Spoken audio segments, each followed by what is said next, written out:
Okay, so here's a video for the 6th class work, and it's how to solve quadratic equations by isolating x. And this is going to be something kind of new. We're going to use similar things, similar procedures and methods I've been using before, but it's a different way to solve quadratic equations. Alright, so before we start doing any work, let's review what we know. We have equation number 1 over here and equation number 2.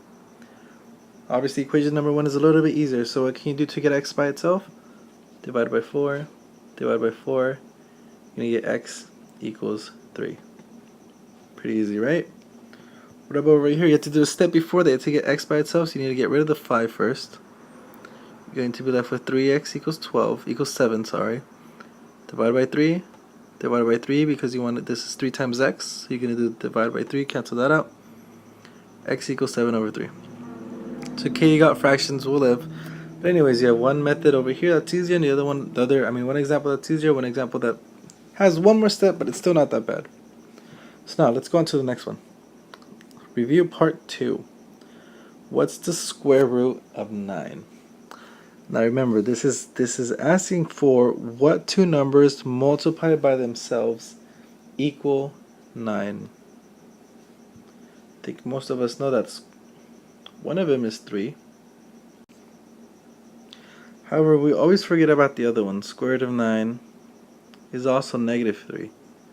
Because negative 3 times negative 3 equals 9.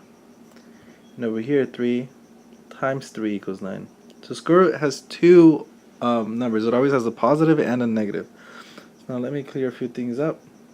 Where's the little x? Boom. So this right here, straight from the notes. A number is the square root of a number. Of all this stuff, go ahead and pause it and read it.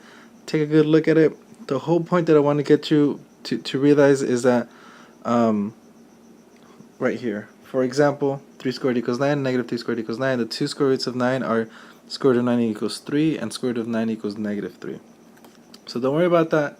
Just realize that there's always going to be a plus positive square root and a minus a negative square root.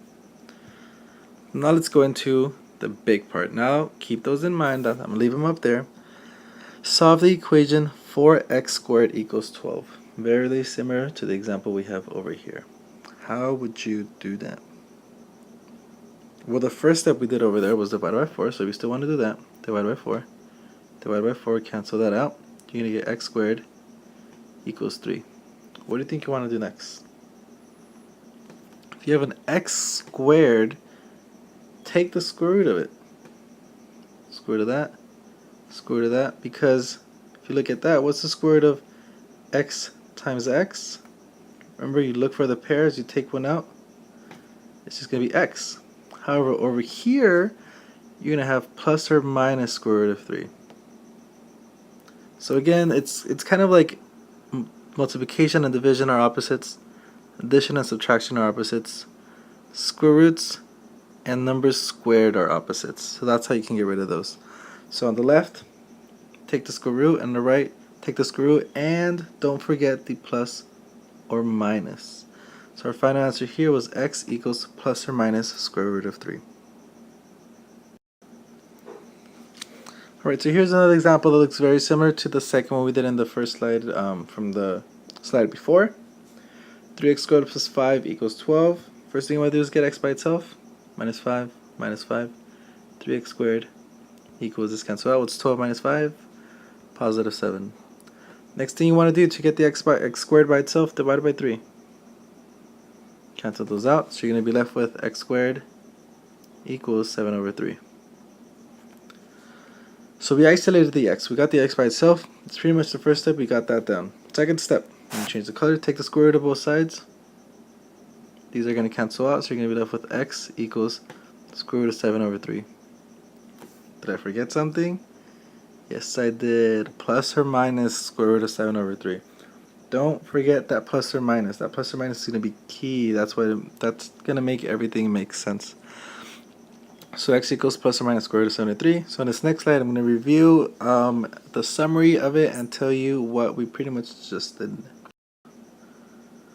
Alright, so let's review what we just did. Let's say, for example, let's look at the same example we just looked at. 3x squared plus 5 equals 12. First thing you want to do is isolate the variable. So let me write this again. 3x squared plus 5 equals 12. By isolating, you want to get x by itself.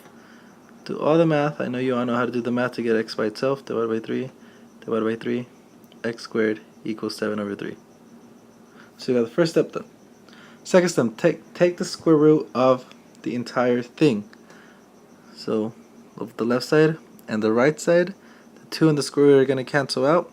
So you're going to be left with x equals square root of 7 over 3. And don't forget the plus or minus. So it's going to be plus or minus square root of 7 over 3. You got that done. You got that done. Pretty simple. Go ahead and try the classwork. Let me know if you have any questions.